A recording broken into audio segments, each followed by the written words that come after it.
Мүзүр Мамбетов. Нике кайыптан башталды да. Мына кырды мен ырдайм деп айткым келип атат, бирок анан кая жиндеп эле коёчу депчи. Утуш биздики боло турган жерлерде утушту башка бирөөлөргө берген күндөр болду да. Телевидениеден кетпесин дедим, мага ошо пираттарга апарып бердим. Жубайыңыз хиджаб кийгенден кийин кандай кабыл алды? Сенин внешний видиң начар экен, Алла жолдон түшкөндөн кийин эмне ырдап атасыңар деген суроолор көп пайда болот.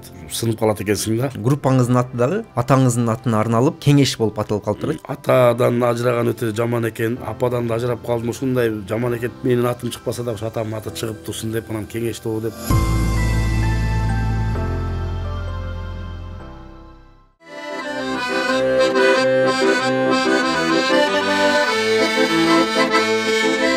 Колдон келсе сыйлашып, жүргөн жакшы ырдашып, керек эмне өмүрдө бир келген соң чырдашып.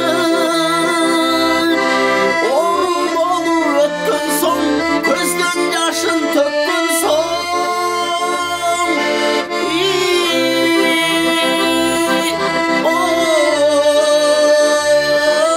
кайран дос, айтчы биз эмне табабыз ай, бир күнү кетип калабыз ай, жараткан бизди жараткан ай, адам бир кылып тараткан ай.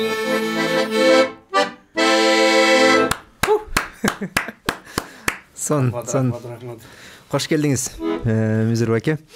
Кош келдик. Достор, барыңыздарга салам алейкум. Бул Мирзаматов влог. Адаттагыдай абдан кызыктуу чыгарылыш, бирок адаттагыдай эмес, өзгөчө көптөн бери болбогондой музыкалык подкаст болуп, музыкалык ретро подкаст деп кетсек болот. Бизде конокто Мүзүр Мамбетов агабыз. Кош келдиңиз. Ассаламу алейкум. Кандайсыздар? Жакшысыздарбы? Аман эсенсиздерби? Жакшысыз. Рахмат, сиз келдиңиз. Андан да сонун болду. Музыка менен баштадык. Буюрса, музыка, чыгармачылык, сиздин жолуңуз ошол эле кеңеш тобу боюнча кызыктуу бир маек кылып кетебиз деген ойдомун. Буйруса. Кызыктуураак кылабыз эми. Кандайсыз? Жакшы, Кудайга шүгүр. Абдан жакшы. Кыштын ушундай чилдеси башталган убакта, кыштын өзү башталган убакта ушинтип сиздер менен жолугушуп атканга Аллага чексиз мактоолор болсун. Абдан күтүүсүздөн бат эле суук болуп кетти. Бирок ушул подкасттын маанай менен биздин көрүүчүлөргө жана өзүнүн мына азыркы абдан популярдуу сөз болуп атпайбы, вайп, жылуу вайп жаратып туруп сонун маектешебиз го. Кудай буйруса, бул ошол кеңеш тобу боюнча биздин көрүүчүлөрдүн абдан көбү билет деп ойлойм. Bir жетtim сага, батпачы жаным санага. Арнадым, тандадым, болоюн ардагым. Буйруса нике кай, сырдашым сенсиң түндөрү. Жүрөкүм оюн сунуп, сезимим беле тунук, ал сүйүүм эле таптаза. Көктөгү жылдыз, ай көктөгү жылдыз.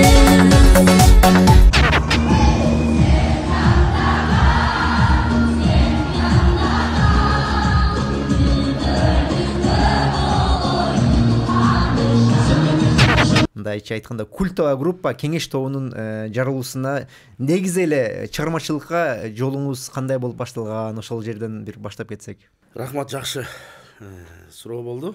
Өзү эле өзүңүздөр билгендей эле билесиздер, бул адамдарды өтө бир кезде Орто Азия тааныган агаларыбыз, Чубак Сатаев, ошол эле Тургуналы Урматов, ушул акелерибиз ушул биздин айылдан болгон. Талас областынын Бакай Ата районундагы Боотерек айылында төрөлүп өскөн.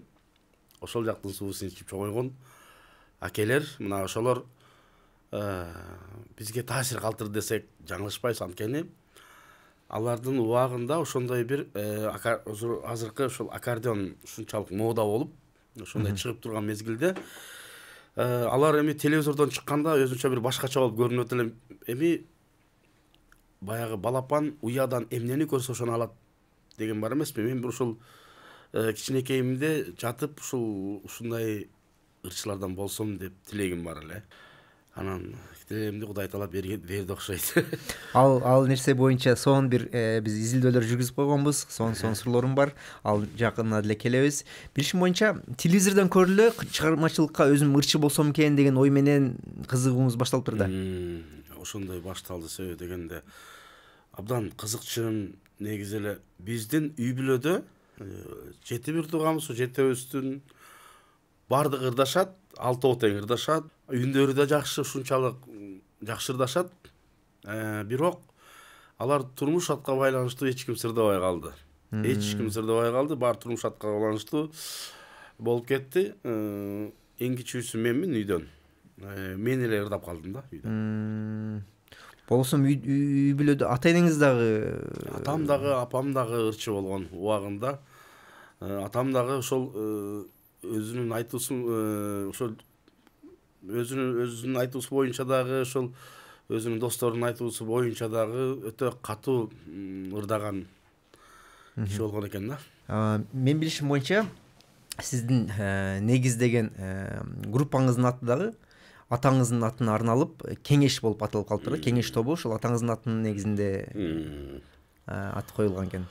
Мен ушул атты койгонума деле өзүм ушунчалык сыймыктанам. Себеби дегенде менин чоң апам өмүр бою балалуу болбой, анан ошол акыркы баласы ушул болгон экен да. Ушул баласы төрөлүп эме кылган. Ал убакта Совет өкмөтү болуп турган маалда Советбек коебуз деген экен атын. Бир эле баласы болгон экен. Жок деп өзү Кеңешбек коебуз деп Кеңешбек кылыптыр атынчы.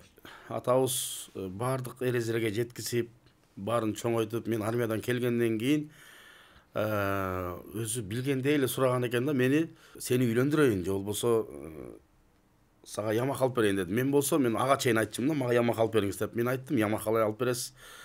Мен ошол Ямаха менен баягы той-пойлорго чыгып, өзүмдүн калың-палың кең баягы кем карчыларым баарын жөндөп, анан кийин үйлөнөм шашпай десем, макул деп 2 жылкысы бар эле. Ошону сатты дагы. Жамбыл ал убакта Тараз азыр. Ошо Казакстанга барып, Бутия деген фирмадан мага 51 деген Ямаха сатып берген да. 2 жылкысын сатып. Ал убакта укмуш Ямаха деген күчтүү аппаратура болчу, билесиздер. Азыр деле. Ошону сатып берди. Сатып бергенден кийин ушунчалык сүйүнүп, ал убакта Ямаха деген нерсе чанда кишиде бар. Анан ошону ойноп сүйүнүп жүргөн мезгилде 20 күндөн кийин атам өтүп кетти. Анан ошончолук таң калдым, неге андай кылды, себеби дегенде менден эми атанын милдетин караңыздар.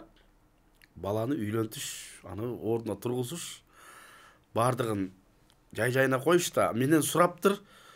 Анан мейли эми өзүнүн тилеги ушундай болсо Ямаха алып берейин деп Ямаха алып бериптир. Бирок мен эгерде мынтип тез кетип каларын билгенде балким үйлөнүп калмакмын. Үйлөнүп бир атама бир келинин колунан бир ысык чай ичирмекмин, бирок ал тилек болбой калды. Бирок менин тилегиме ал атам жеткизип кетти десем жаңылышпайм. Анан ошол баягы ата бул дүйнөдөн өткөндөн кийин өтө ушунчалык баягы өзүңдүн ушундай таянар тоогун кулагандай болуп, аябай жаман болуп жүрдүм. Анан чоң апам бир эле жалгыз баласы, эгерде баласы алдынан кетип кала турган болсо, энеге өтө кыйын болот экен. Мен чоң апама өтө мен ушунчалык жай жаннаттан болсун, ушунчалык ыраазымын. Ал өтө 1 жыл ушундай эме болду. Бул башка апалар кандай болмок эле, 1 жыл ошо баласын эстей берип аябай жаман болду. 1 жылдан кийин ага киши да өтүп кетти. Менин кеңешим болгондо жакшы болот эле, кеңешим деп түшүнтүп кеңешим деп эле жүрүп өтүп кетти. Анан ошол апамдын оозундагы сөзү атамдын аты кылып, анан ошол Кеңеш тобу деп атап койдук. Атаңыз көз жумганда канча жашта болчуңуз? 19-20 жашыңызда армиядан келген кезинде дедиңиз да? Армияда 19 жашта болчумун да. Армиядан жаңы келгем. Жаңы келип 97-жылы болчу, ошо 97 жүрдүм, 98-жылы кайтыш болду да. Топту негиздеген жылыңыз ал дагы 98. 99-жылы ачылды. 99-жылы топ ачылды. Ошол топ 98-99 болсо жубайыңыз менен деле ошол жылы эле таанышыпсыздар да? Жок, андай болгон жок. Андай болду. Мен билишим боюнча сиздин тобуңузда сиз негиздөөчү болсоңуз, мисалы бир учурда көбүрөөк адам экен элеңиз, кийин экөөңүз эле калыпсыз да жубайыңыз, жубайыңыз менен. Топ десе эле баягы топторду көрүп жүрүп аябай ого эле көп кишилер керек окшойт депчи. Анткени бас гитарада бирөө, Ямахада бирөө ушинтип мурун ар кайсы 4-5 адам болуп 5 адам болсо ошондой көрсөм да 2 адам деле чыкса болот экен топ түзүп.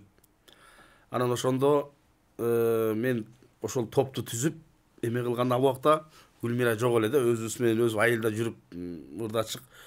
Бирок досторуңуз менен ачкансызбы эң башында? Өзүбүздүн достор менен Ерлан деген жигит бар эле, азыр Кировкалык жигит, Таластан. Ошол болуп ачканбыз. Бирок кандай бизди эл тааныбагандыктан кээ жерлерде эл көп болот эле, кээ жерде эл аз болот эле, бирок биздин Кеңеш деген топту эч ким билбейт эле да. Ал учурларда ошол биз тобу болуп атса керек эле, бар болсо керек, популярдуу болуп аткан кез болсо. Популярдуу, ооба. Өзү негизи көп топтор болгондо го, азыркы бир эле калган ушу популярдуу топ ушу биз эле калды го. Анан башка мен мындай топторду көрө элекмин да.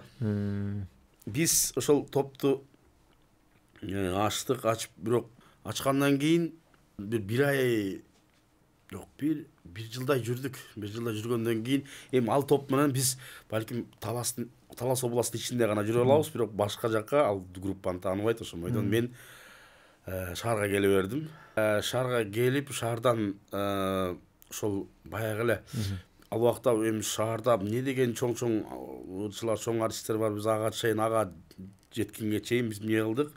Биз аппаратура менен келип кафелерде иштечик да. Кафелерде живой музыкант болуп иштеп жүрдүк.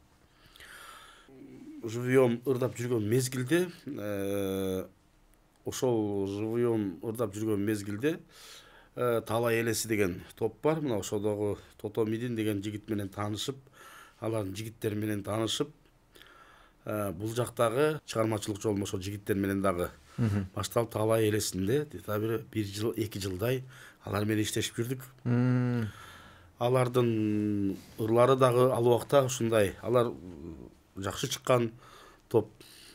Жанагы Жүрөк сыры деген ыры дагы популярдуу болуп аткан мезгил болчу. Мен ошого чейин киргем. Анан ошол мезгилде Алим Токторов, Бактияр Токторов, байкеси ушаякта продюсер экен, ошол балдарга. Ошентип биз баягы үйлөнгөндөн кийин эми кандай?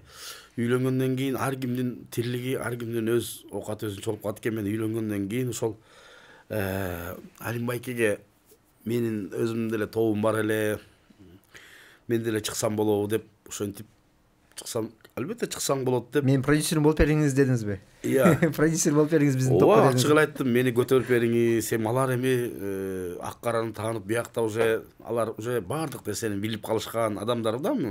Популярдуу топторду жаратып, дистрибуция кылып, промоушндар кылып жүргөн кез да, тажрыйбасы болуп калган кез. Действительно, Алим байкенин ал убакта эмеси дагы күчтүү болчу. Теле жылдыз болчу, телелерде баягы тележурналист болчу. Анан мен ошол Алим байкеге айттым, ушинтип мени дагы ушундай тобум бар десем, ушул Алим байке башында ошол биз Жаңы жыл деген ыр менен чыкканбыз. Ошодон баштадык. Жаңы жыл деген ырды клип экөөбүз ырдап тартылып, анан Эркелей деген ырды жаздык. Анан кийин алгачкы жолу ошол биринчи Асыл энемди жаздык, анан Эркелей, анан ошо Жаңы жыл деген ырды жазып жүрөбүз. Бирок бизден чынын айтса ошол убакта эч ким деле тааныбайт. Анан бизден болгон эми ал кайсак өзүлөрүнүн концерти болгондо гана бизди рекламадан кетире алат. Ошондой рекламадан тигил топтун немеси болгондо, концерттер болгондо силерди кээде чыгарып коет. Ошентип жүрөбүз. Эми ал убакта эч кимди деле тааныбайбыз.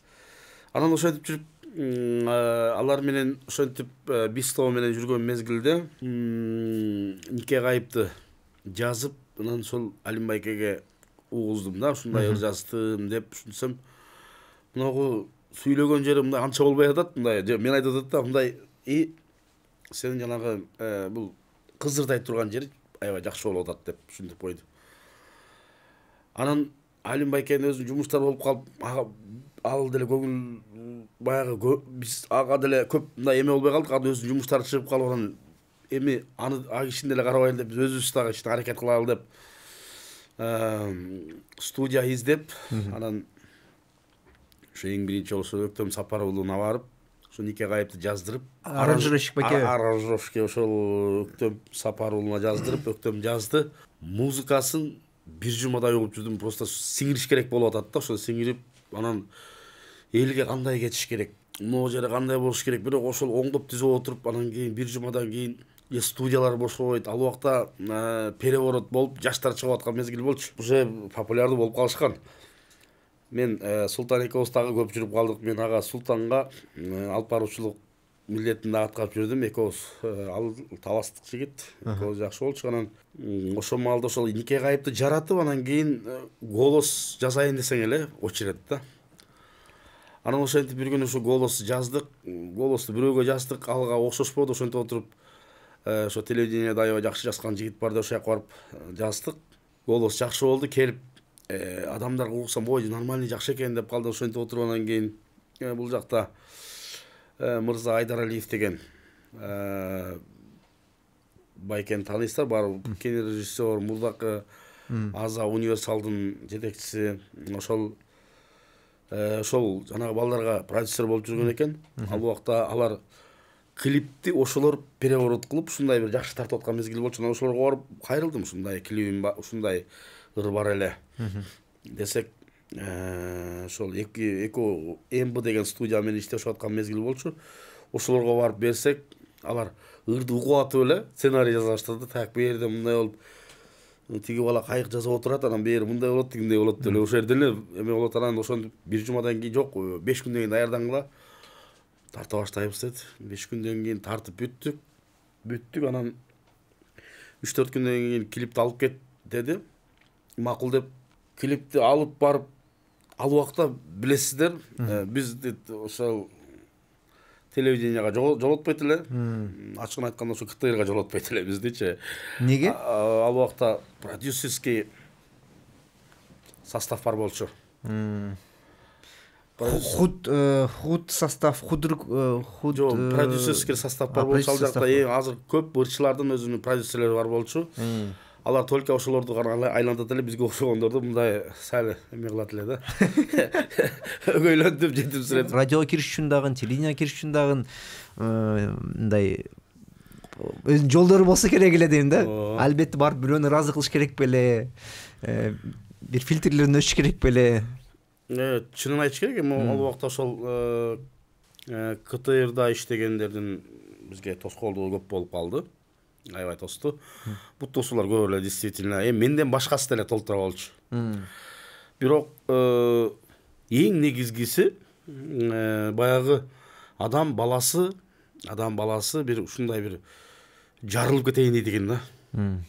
Канча жерлерден биз мындай өзүбүздү сынап көрдүк, бирок өзүбүздү сынаган учурларда көп жерлерде утуш биздики боло турган жерлерде утушту башка бирөөлөргө берген күндөр болду да, башка бирөөлөрчү. Анан бирок адам баласы өзө турган болсо, эгерде сен ырчы болсоң, өсөм десең, андай нерселерге карабаш керек экен да. Бирок биз кандай кечип койдук.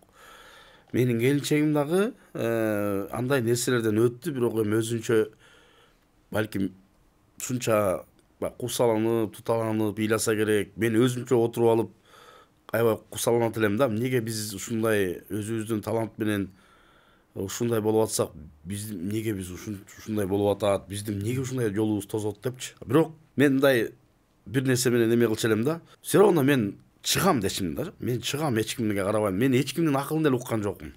Эч кимди ойбой деп эле тим эле укмуш эме деле болгон жокмун. Мен өзүмдүн уга турган адамдарым бар эле, ушул 3-4. Мен ошону угат элем болду. Бирок адам өзүнүн деле акылы бар да. Анан эгерде адам бир нерсеге басым жасап, ошого кыла турган болсо, ал кылат. Кылбай турган болсо, анда артка кетиш керек. Көз жетпей атабы? А мен өзүмдүн көзүм жетчи. Ошентип бизди телевидениядан, башка жактардан бизди кыркты. Анан биз ошол убакта пират деген нерсе көп күчөп аткан мезгил болчу. Мындай скарпировать этип туруп эле тияктан чыгарып берчү. Телевиденияден кетпесе кетпесин дедим, ага ошо пираттарга апарып бердим.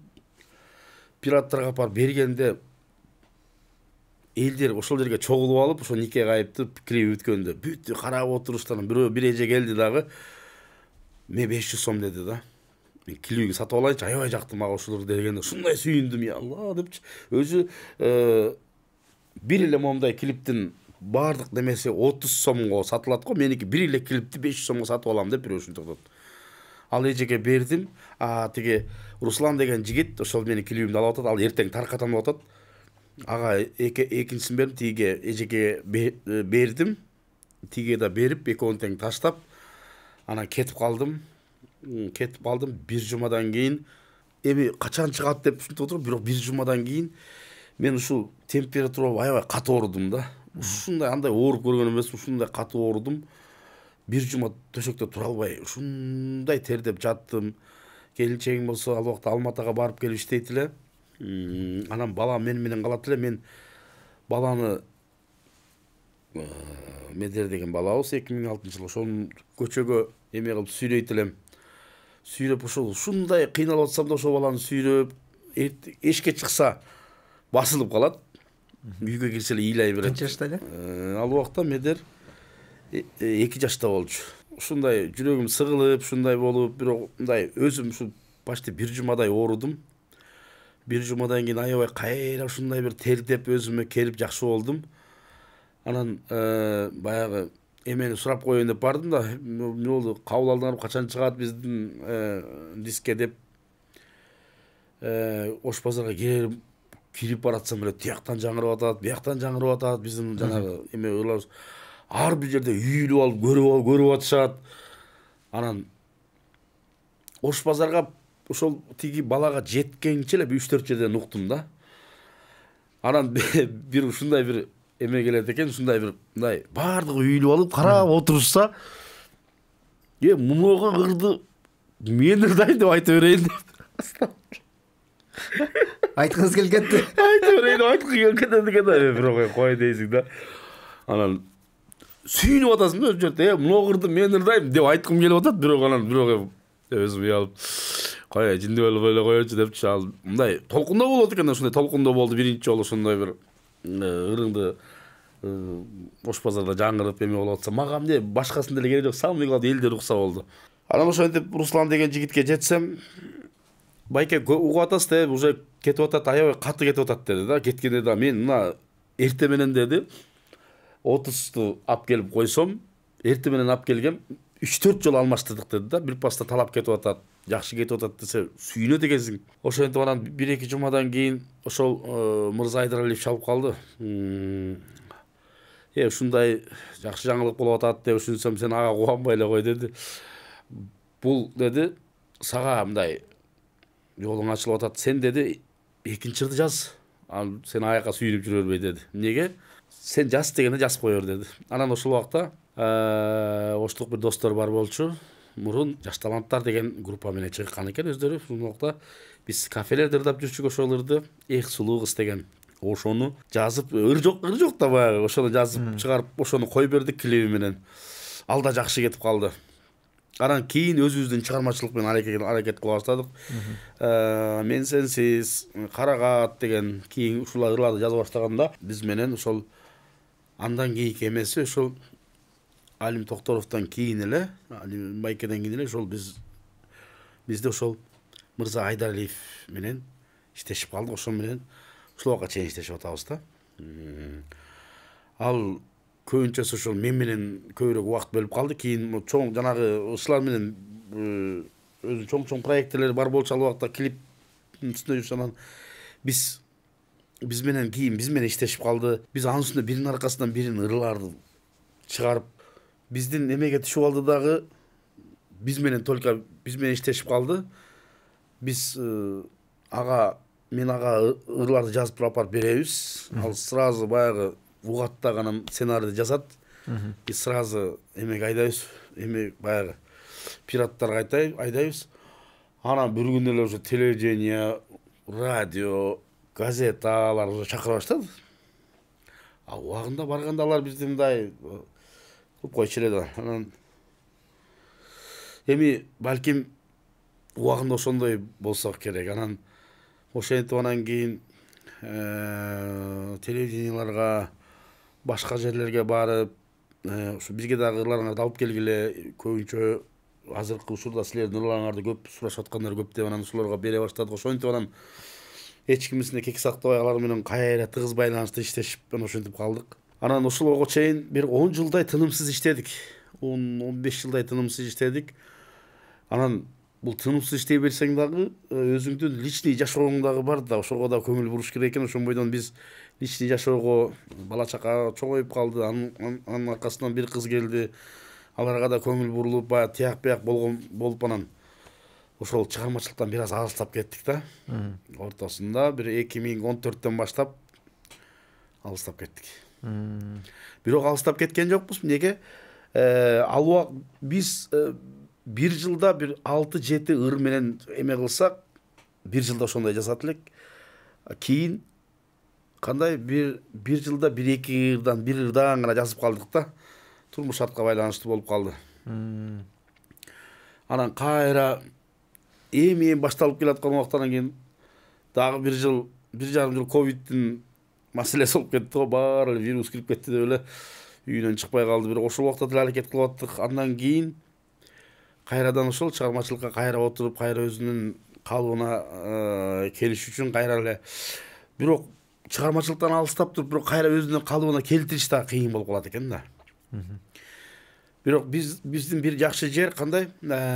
Ошол чыгармачылыктан алыстабай, ар бир жылда бирден экиден ыр кой берип аттык да. Булар жок болуп кетти деген деп сөзгө калбай ыр жазып чыгарып аттык. Сон сиз толук эми жолуңузду чагылдырып кеттиңиз. Азырчы кандай болуп туруп, кайсы ыкмалар менен ошол популярдуулук келди, кандай чектөөлөргө карабастан башка жол менен ошол жактан уруп тешип киргениңиздерди айтып кеттиңиз да. Мага кызыктуусу бирок эң башында бул жактан биз аттап кеттик. Сиз солист болгонсуз да группада. 98-де Таласта ачкансыздар.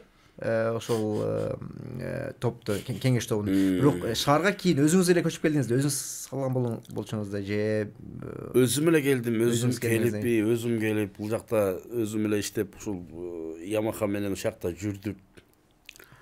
Анан ошол учурда кеңеш тобунун атынан өзүңүз өкүл катары бирок башка топко кошулуп алып бир аз иштеп жүргөн кезиңиз экен эле. Эми өзүм жалгыз эмне кылмак элем. Кеңеш тобу болгондон кийин, жалгыз эле топ болгондон кийин чөтөртө болуш керек. Мен кандай ал кеңеш тобун убактылуу жаап, анан ошол бул жерде иштеп жүргөнсүз башка балдар менен иштеп жүрдүм да. Ошол кезде түшүнүшүм боюнча жубайыңыз менен таанышкан кезиңиз экен. Ошол боюнча бир ошол айтып кетпейсизби? Кандай болуп таанышып калдыңыз? Кийин таанышкандан кийин кайрадан кеңеш тобу башынан жарылган болуп калдыбы? Кандай болуп атат ошол жагы? Ошол кафеге иштеп жүргөн мезгилимде биз ошол Талай элесиндеги Тото Мидин деген жигит бар. Мына ошол Тото Мидин экөөбүз иштеп калдык. Ошол Аламидиндеги Чыңгыз деген бир кафе бар болчу. Аябай укмуш популярный кафе болчу. 2 кафе бар эле. Бириси Актан, экинчиси Чыңгыз болчу. Чыңгыз деген кафеге, Актан деген кафеге да аябай көп келет эле. Клиенти да көп болчу. Ошол жерде ырдап жүрдүк. Анан бир күнү 2 кыз келип калды. 2 кыз келип биз ырдайт элек деп калды. Анан ырдатып көрсөк, экөө тең действительно мындай темптен ашып кетип, калып, же мындай эмеге түшпөй ушинтип болуп атат. Кечирип койсоңуз, сен ырдай албайт экенсиң деп айттым. Көрсө ошол менен жубайым экен. Анан бирок ошентсем деле биздин жаныбызда жүрө берди да. Ал учурда биз эми кафеде иштеп жүрөбүз. Кафеде иштеп жүргөн убакта кандай кыздар келет кафеде билебиз да. Не бир кыздар келет, анан ошолордун баарын айырма кылып турсаң, менин жубайым чото алардан айырма болуп, өзүнчө бир башкача болуп, чачы да узун болчу. Анан ошо айырмаланып турчу. Анан ошентип экөөбүз жакшы тааныш болуп, бир жумадан кийин эле аябай жакшы болуп кеттик. Жакшы сүйлөшүп кеттик. Анан 1-2 ай болду. Ошол 1-2 айдан кийинби ошол Гүлмиранын туулган күнү болуп, анан мен бир инибиз бар эле, ошонун бир жерде үйү бар болчу, ошого үйүнө ошол отуруш кылып, анан күмүш Шакек белек алып, гүл алып, анан ошол жерде Гүлмиранын ошол жерде колун сурап, ошол жерде экөөбүздүн эмебиз бекемделген да, ошол жерден кол коюлуп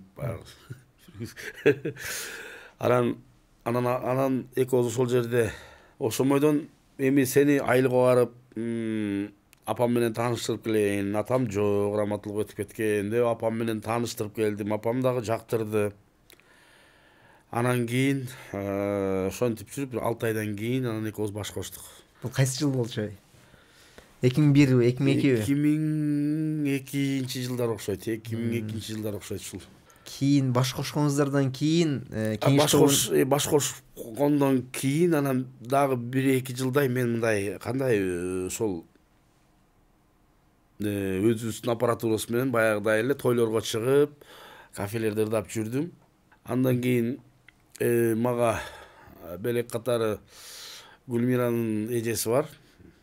Ошол эжеси мага ошол Ямаха белек кылды. Чоң ал убакта 1000 деген Ямаха бар, 1000 ПСР 1000 деген Ямаха бар. Өттө Бишкекте чан эле кишилерде бар болчу ал. Анан ошону Алматыдан мага келип подарка кылды. Анан ошол эми ал Ямаха менен кафеде отуруш болбойт да, мал менен только мындай эме кылыш керек да, мындай студияда отуруп, өзүнчө бир жакшы бир нерсе жасаш керек да. Ал кафеде мындай 510 жыл башка Ямахалар менен отуруша берет эле. Бирок аны ушундай кафеге алып барганда неме кылат элем. Ошентип анан кийин аппаратура дагы болду, аппаратурада сактап алдык. Бирок эми ошончо барып кылгондон кийин эми өзүбүздүн эле группабызды ачпайбы деп ушу ойлоно баштадык дагы. 2003 жылдары кайрадан балдарды топтоп, кеңеш тобун кайрадан жандандырдык. Таласка барып келдик. Таластан келгенден кийин Таласта бирок аябай кышында барып алыппыз. Кышында эч ким деле концерт бербейт экен. Биз ура менен мал болсо аппаратура болсо эле концерт коет турбайбы, ушул турбайбы деп. Анан ойлонуп чыгып калдык да. Анан аппаратура өзүбүздөн болду. Кийин анан ошол элге таанылып алып, бир ырды элге сиңдирип анан чыгыш керек турбайбы, ырлар болуш керек турбайбы, элдер ырларын билиш керек экен. Биз болсо өзүбүздүн ар кимдин ырларын алып эле ошентип эле концерт коюп жүргөн болбойт турбу. Анан кийин өзүбүздүн чыгармачылык ошол Нике Кайыптан башталды да. Кызыктырган нерсе мына ошол музыкалык карьерада күчөгөндөн кийин ошонун бир баягындай терс кесепеттери же ошол үй бүлөгө таасирин берген бир чатактары болду экен. Болсо кандай чатактар болду же кандай терс бир побочный эффекттер болот го? Ошондой нерселер сезилдиби? Кабактарга же кафелерге барбай калсаңыздар керек, баягы ырыңыз хит болгондон кийин же бараттыңызбы же ошондой эле? Мен ошол ырларды жазып атканга чейин 1-2 жыл мурун токтотком, кабакты токтотком өзүм. Кабакта иштегенди токтотком. Ошол кандай? Жалаң ошол тойго тамадачылык.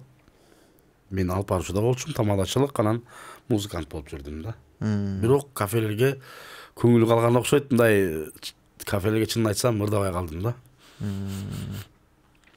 Анан үйгө жаман таасирлер тийген жок. Эмне үчүн үйгө акча таап келип атсаң, иштеп келип атсаң, үйдөгү маселелер самый главный эркек да. Ал убакта бирок келинчегим дагы тең мага караганда келинчегим көбүрөөк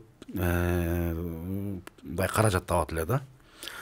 Анан мен ошол кабакты токтоткондон кийин мен жалаң ошол ырга эмеге басым жасап калдым. Келинчегим ошо Гүлмира только иштеп келет эле, мен ыр жазат элем. Ал акчага биз ыр жазат элек, клип тартат элек. Ал таап келет эле, ыр жазат элек, клип тартат элек. Ошентип бир жылдай ошондой болду. Кийин ошолордун баардыгы кайра өзүн актап чыгара баштады да.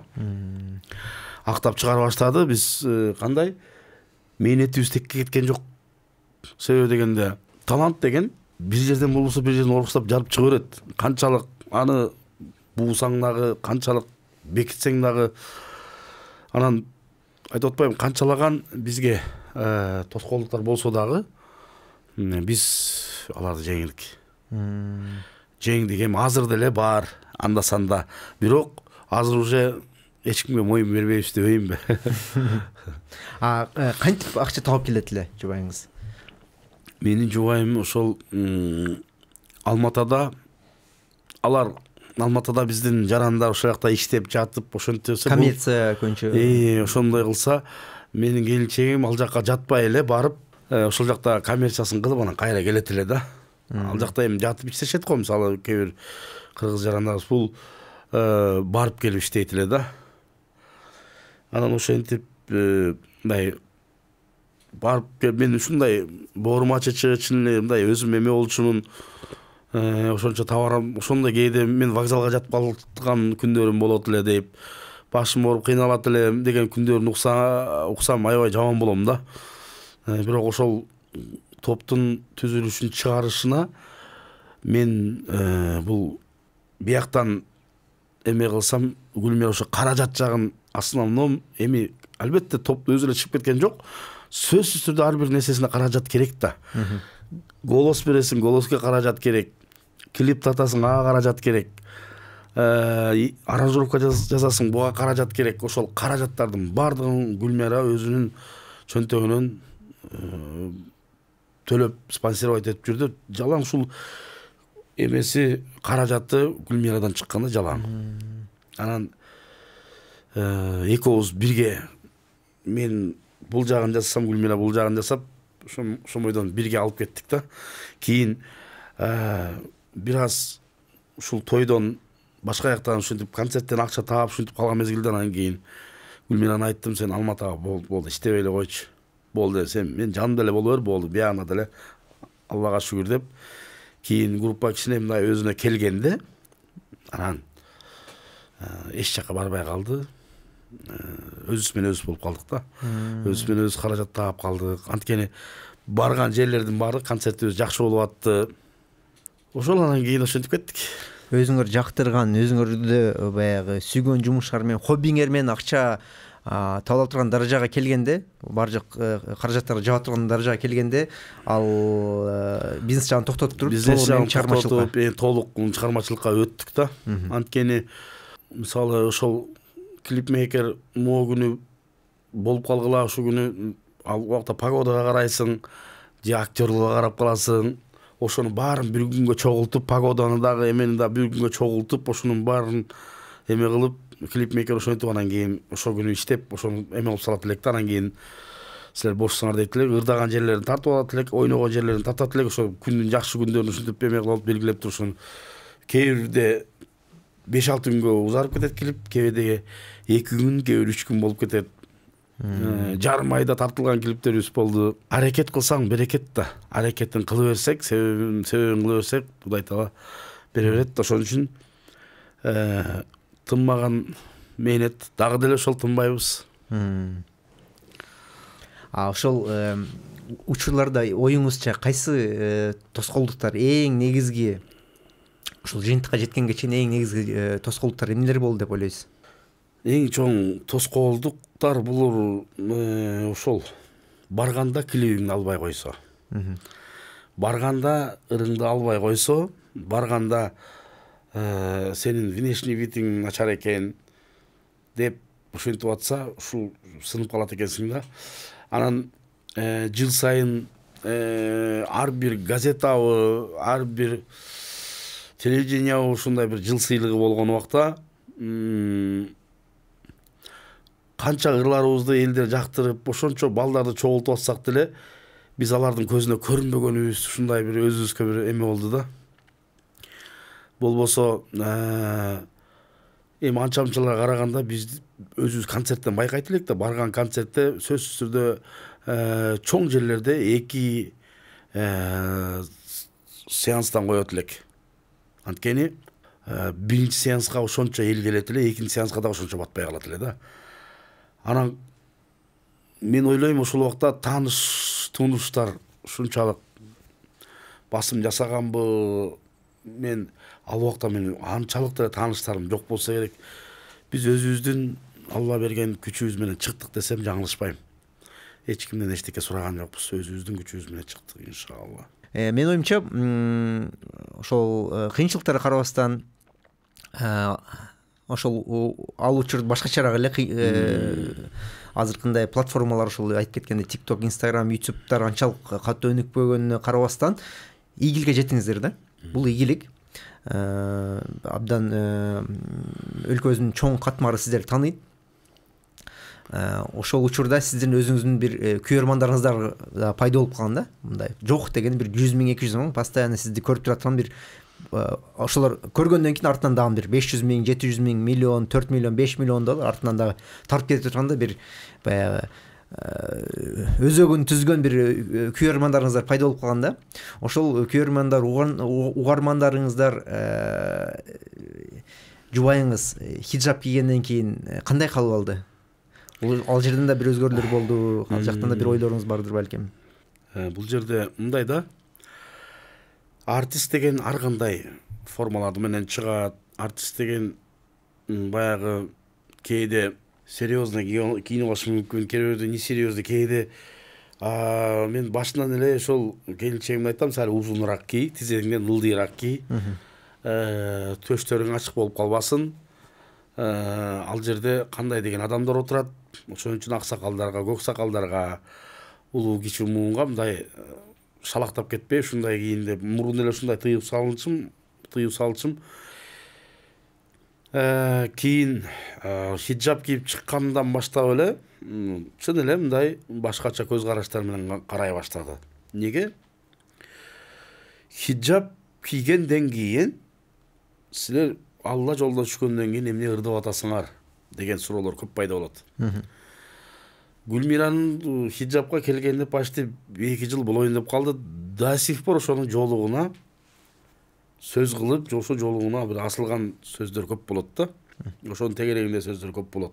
Менин айтайын дегеним, мындай да, эгерде ал хиджаб салынып алган болсо, эгерде сен ырды жакшы көрө турган болсоң, аны хиджабың карабай эле сен ырын чыгармачылыгы менен алек болсоң кандай болот деген суроо сөздү айткым келет да. Эгер ырын жактырып угуп жүрөсүңбү, сен ал хиджаб кийеби, кийбейби, сага кандай айырмасы бар? Сен ырын угуп жүрөсүңбү, значит ырын ой, эмне кыласың хиджабына баягы хиджабын сөз кылыпчы. Хиджаб айтып келе турган болсок, бул хиджаб деген Алланын өзүнүн, Алладан келген буйрук, бул парыз да, кийиш керек. Элдин ой менен эмес, Алланын өкүмү менен жашаганга аракет кылыш керек адам баласычы.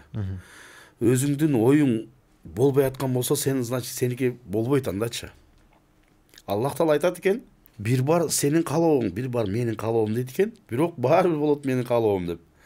Эгерде чын эле ушунчалык мыкты болуп кете турган болсок, биздин каалообуз болот эле да. Биздин каалообуз болот эле. Биз көп нерсеге жетишпей жүрбөйлүбү? Адамдар көп нерсеге жетишпей жүрөт, ушуну кылып койсом болот эле, көп жылдан бери болбой атат. Ушуну кылып койсок 5 айдан бери болбой атат, 1 айдан бери, значит, биздин колдон келбейт экен. Алла Тааланын өкүмүнө койсок, аныкы бир паст эле. Кышты 1 минутта жайгыла алат. Туурабы? Колдон келет да. 1 минутта жайгылып, 2 минутунда кайра күз кылып койшса дагы Алла Тааланын колунан келет. Бир эле колунан келген ошол затта. Анан биз ошол заттын колунан көп нерсе келип атат. Менин өкүмүм аткарылып дейт. Менин өкүмүм аткарылып турса дейт. Пайгамбардын сүннөтүн тирилтип турсаңар, значит, мени дейт, мени жакшы көргөн болосуңар дейт. Мен баарыбызды ошол зат жараткан да. Эми караңыз, ошол зат жараткан заттын өкүмү сынып атса, карап турбашыбыз керек. Мен мисалы биздин үй бүлө боюнча баарыбыз, мына кызым дагы недавно ошол 1 ай болуп калды, намаз окуйт. Ага чейин мен окудум, келинчегим да окуйт, балам дагы окуйт, балабыз дагы, анан кызыбыз да окуйт да. Эми азыр ушул хиджабка келгенден баштап ушундай бир көз караштар болду. Жакшы жазгандар да көп болот. Азаматсыз хиджабка келип алганыңыз жолуңуз куттуу болсун деп бир 4 сөз жазып коюш оорчулукка келип кала турган болсо, билбейм анда кандай заманда жашап атабыз. Алла Тааладан өкүм келген. Мурун өкүм келгенде, кандай келген? Өкүм келгенде баарына кандай ушул аялдар узун кийиниш керек экен, хиджаб кийиниш керек экен деп өкүм келгенде мына Меккеге ушул Алланын өкүмү келгенде пайгамбар саллаллаху алейхи вассаламга вакый түшүп турган да. Анан жарыя кылынган. Алладан ушундай өкүм келди, бар аял затынын бар узун кийиниш керек экен дегенде өкүм келгенде алар эмне кылды? Өкүм келгенде өкүмдү угуп бир карыштагы, бир кадамдагы баскан жок. Неге? Алланын өкүмү келген болсо, пайгамбар саллаллаху алейхи вассалам айтып аткан болсо, болду, ошо турду жанына. Неге? Эгерде биз 2 кадам аттап кетсек, өкүмүн бузуп коебуз деп. Илгеркилерди канчанчы кылымдагыларды карап коюңуз эми сизче.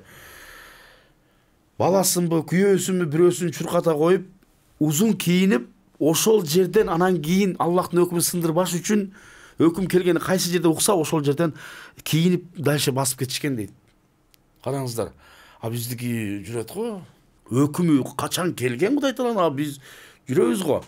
Ошолордун бардыгы качан Алла Таала сага хидаят бермейинче, ал хидаятты толук Алланын өкүмү деп кабыл алмайынча, киши ошол нерселерди айтып жүрө берет да. Хиджаб кийбейт, араб кулдар деген сөздөрдү угасың, тиги бул. Анда келишүүбүздүн максатыбыз менен кетишүүбүздүн максатыбыз кандай болуп калат? Өзүңүздөр ойлоңуздар, бул дүйнө жок экен. Алла Таала гана болгон экен. Алла Таала бар эле бул дүйнө жок болду дейт. Алла Тааланын кудурети менен бир жумада ушул бардык ааламды кун фаякум деген сыфаты менен жаратып койду да. Жаратты эмнеге? Аллах айтат, жин менен инсанды өзүмө ибадат кылыш үчүн жараттым деди. Дагы элдерге мына жашоону берди. Адам ата обо энеден баштап 124 миң пайгамбар келди. Акыркы пайгамбарыбыз Мухаммад Мустафа саллаллаху алейхи вассалам келди дагы. Эмне кылды?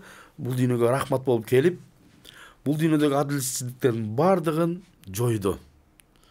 Пайгамбар саллаллаху алейхи вассалам төрөлүп атканда бул дүйнө ушунчалык кубанды, сүйүндү, адилеттүүлүк келди, мээримдүүлүк келди, ушунчалык бизге ушунчалык жыргалчылык келди десе деген эмнеге? Ошолордун бардыгына үйрөтө турган нерсе келди. Ага чейин коом кандай болгон? Бирөө адилетсиздик көп болуп кеткен. Эмнеге? Бирөө бутун созуп отура турган болсо, мындай бир адам басып келатып бутуңду тартып кой деген эмес. Эмнеге? Кылыч менен чап эле өтүп кетип калган. Адилетсиздик да. Бутуңду тартып койсо тартып коет эле. Экинчиден, бирөөдүн кою бирөөдүн огородуна түшүп кете турган болсо, аны коюңду айда менин огородума түшүп кетти дебестен эмне кылган? Ошол жерден коюн муздап салбастан ичини жарып туруп, чөбүн алып калып туруп, өзүн ыргытып жүргөн. Ал убакта кыз төрөйсүң деп кыз төрөлгөн мезгилде кызды апарып туруп тирүүлөй көмүп сала берген. Ушундай учурлар болгон. Ошолордун бардыгына пайгамбар саллаллаху алейхи вассалам келип, чоңоюп пайгамбарчылык келгенде мына ушулардын баарын үйрөттү. Кыз деген көбөйүш керек, кыз деген эне, кыз деген бала төрөйт десе, ошондой болот турбайбы деп. Ушундай адилеттүүлүк келди да. Бутуңду мисалга айтып атам, бутуңду мындай кылбо, бутуңузду тартып койсо тартып коет, антип чаап кетип калбаш керек. Кыскасы, бул дүйнөдөгү жашаштын ийне жүүнө чейин бардыгын үйрөткөндөрдүн баары эмне үчүн? Бизге бардык сүннөт болуп калды дагы, өзү бул дүйнө менен кетти. Бул дүйнөдөн кеттигенен кийин андан кийин пайгамбарлык эшик жабылды дагы. Андан кийин эмне мураскорлору, мына ушул биздин мураскорлор, канча деген мураскорлор, аалымдар ушуна Раматылык Чубак ажы, Максат ажы, Абдышүкүр ажы, устаздарыбыз мына андан кийин келип, ошолор дагы мына канчалаган илимдүүлөр келген. Бирок андан кийинкилер мына ушул илимдүүлөр бизге ушундай күнү түнү сайрап айтып атса дагы, ошону өткөрүп жиберип, башка жолго кетип атабыз да. Ошон үчүн эмне кылып атабыз? Уруш, чатак, жанагындай нерселердин бардыгы ошол пайгамбардын сүннөтүн тирилтпегендиги, Алланын өкүмүн аткарбагандыгы үчүн үйүбүздө ошондой уруш, чатак, күнүгө жаңжал ошолордон болот экен да. Эгерде күнүгө үйдө Куран окулуп, аятал курси окулуп, үйдө намаз окулуп, зикир чалынып, Алланын сөзү сүйлөнүп турган жерде периштелер болот экен дагы, андай кырсык, мырсык, жанагындай байлер эч убакта жолобойт экен. Бул хак. Дагы ошол хиджабка асылып, болбосо ушул жолго ушинтип келип алды, анда ырдабаш керек дегендерге деле ушул эфирдин бетинде деле айтат элек. Эгерде сиздер биздин ырларды угуп жүргөн болсоңуздар, ошол ырды угуп бериңиздер, аны бирөөдүн внешний видине карабаңыздар. Мен ошону айтат элем да. Эң негизгиси маселе, самый главный сиздерге өзүбүз чыгармачылык өзүбүздүн чыгармачылыкты тартып атабыз, баягыдай угуп жүргөндө эле угуп жүрөрүңүздөр. Анан хиджаб кийгени ырдабайт, андай мындай. Балким бул Алланын каалоосу, Алла каалаган күнү биз дагы ошол иншалла Алланын улуу жолуна чөбүз деген биз даярдайбыз. Иншалла чөбүз, Кудай буюрса, Алланын каалоосу менен бир күнү. Ошол 2004, 2005, жок 2005-2008 бир катуу жарылып, ошондон кийин 10 жыл, 12 жыл катуу иштедиңиздер да. Өзүңүз деле айттыңыз, клиптин чыгаруу саны боюнча рекордсмен деле болуп кетебиз депчи. Бирок акыркы канча бир 5-8 жылбы эстрадада же мына сахнада же мына чыгармачылыкта көп чыкпай калдыңыздар да. Сахнага көп чыкпай калдыңыздар. Анан бир убакытка жок болуп кеттиңиздер да. Эмне үчүн, кандай себептен мындай болду? Ар кандай себептер бар, айтып атпайбы, ошо биздин жеке жашоо болуп калды. Анын үстүнө Гүлмира дагы бир 5 жылдай ооруду. Биз 5 жылдай ооруп калды, катуу ооруп калды. Ошол оорудан баягы элге аралашпаш керек экен, мындай дем салып аттык да. Дем салып неме болуп аттык. Анан өзүбүздүн дагы өзүнүн жеке жашоо болуп калса дегенде мен апам дагы катуу ооруп жүрүп, адак каза болуп кетти да. Анан арты кайрылуу болсун. Ошо мен өтө депрессияга түшүп кеттим ошондо. Депрессияга түшүп кеттим. Кайсы 2014-2015 жылдарбы? 2018. Анан катуу депрессия болуп, апам кеткенден кийин да көп мындай чыгармачылыкка деле эме албай калдым мен. Анан ошол болуп калат экен, мындай как-то мындай мен болгон жашынакай сүйүнүчтөрүмдү апама көрсөтүп, ушунчу менен да бирок эми көрсөтө турган эч ким жок да. Анан ошон үчүн дагы бир аз солгондой түштүм окшойт да. Анан бирок все равно баягы өлгөн адам өлүп кете берет экен, жашоо улана берет экен. Анан жашоо токтоп калбайт экен да.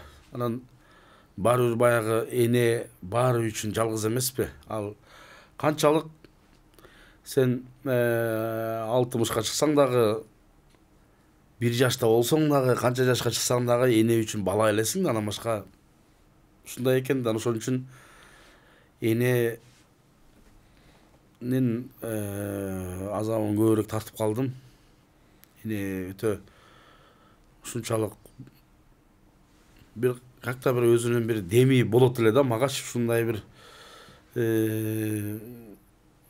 мага ошол күнү түнү дуа кылып аткандай болуп, эми албетте энелердин дуасы менен болосуң да. Энелер эгерде дейт ата энен нааразы боло турган болсо, ошол адам дейт өмүрү жакшылык көрбөйт дейт. Эмнеге? Ата энеси нааразы болгон адамдар дейт. Ата энеси ыраазы болгон адам дейт, ал өркүндөп өсөт дейт. Эмнеге? Ал дуа кылат дейт энесине. Энеси балаларына дуа кылат дейт. Бирок кайсыл эле ата эне өзүнүн баласына жамандык кааласын? Баардыгын жакшы болсун дейт, бактылуу болсун дейт. Ошонусу кандай ошол азыр менин ошол аркамдан дуа кыла турган эч ким жокпу? Ошол өзүм да солгондой түштүм, бирок мындайча айтмакчы, баягы таянар тоолорум жок болгондон кийин бир аз өзүң дагы алапайын таппай калат экенсиң да. Бирок чыгармачылыкты уланта бердим.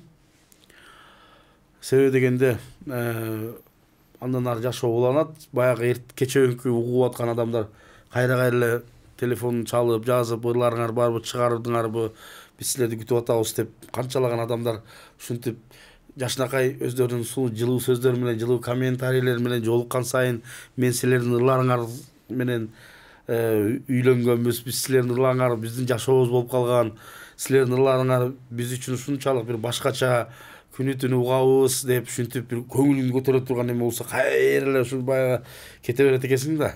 Жашоо улана берет экен. Ошонусу кандай ушул бизди угуп аткан күйөрмандар үчүн дагы жашаш керек да.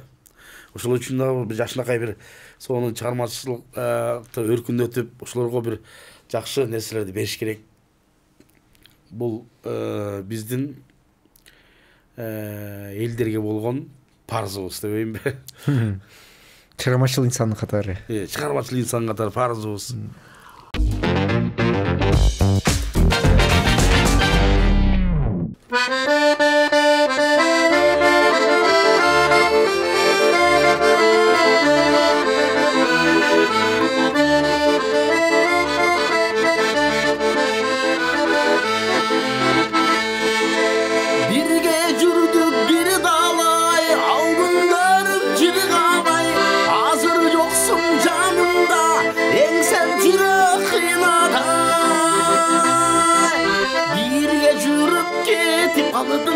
Aylagança arman arman arman arman arman arman Kağılayın karaldım o kaysılı günü caraldım Yüreğimde ezip kettin mi çoksun kaygan tabama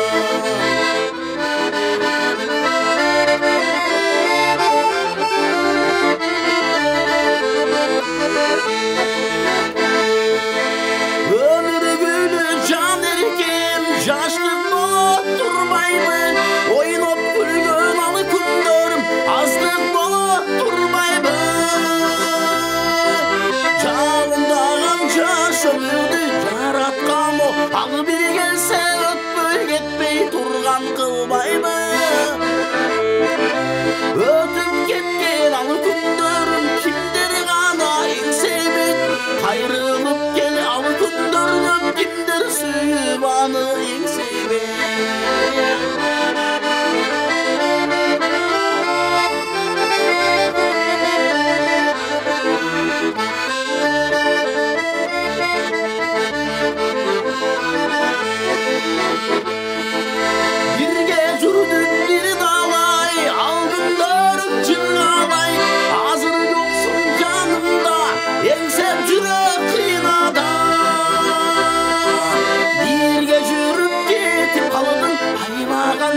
Arman arman arman arman arman arman ay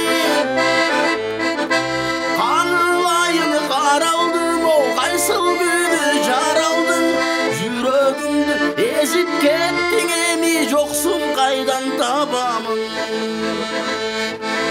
Süygönüne жетпей kalgan arman arman arman arman arman arman деген экен. Бир кезде өтө чоң акебиздин ырлары популярный болуп аткан мезгилде ушу Арман деген ыры абдан популярный болгон. Ал кезекте ушунчалык бир чоң акебиздин доору дагы өтө сонун болгон да. Анан ушул ырлары ушунчалык дагы деле жүрөктө жашай берет. Анткени ырлары ушулга чейин ырдайм. Үйдө аккордеон ошол ырларды ырдап, кичине өзүмө кичине дух алып, энергия алып, кичине болсо да эме алып турам да, ырларын ырдап турсак. Анан айылга барганда дагы ушу досторго, же болбосо өзүбүзчө чогулуп калган эмелерде сен агамда аккордеон менен чыкпайм, бирок мындай өзүмчө отурганда ырдап эме кыла беребиз да. Өзүңүзгө эле эмес, жаныңыздагыларга дагы энергия берип коет экенсиз, дух берип, энергия берип. Азыр эки барга бердим, дагы бир 5-6 кошум.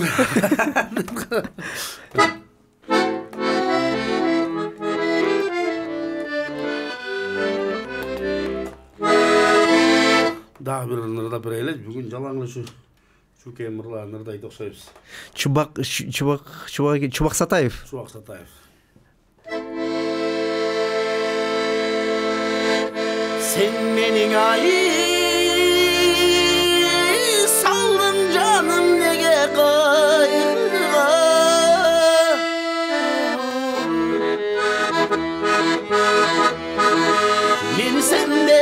Meni senden kaldım indi ayrılar Birge жүрүп çok boldun ay çok boldun İşte güygen çok boldun ay çok boldun Hem ne kılam kapıray ez uçumdan tandıray Güydüm ay ne gele seni süydüm ay Süydüm ay ne gele sen de yürüdüm Ah ay canım o canım ay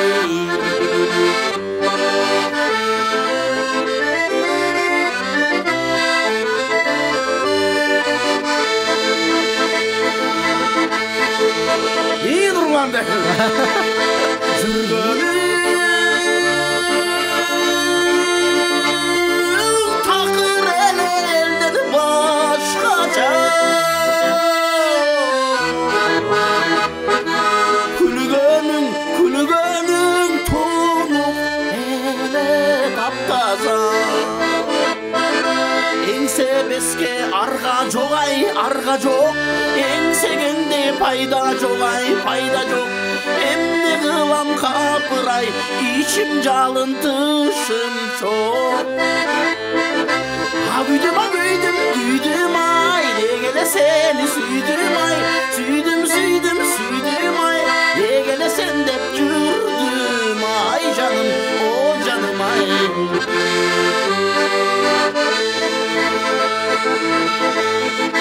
Sen beni saldın canım nege kaygılar.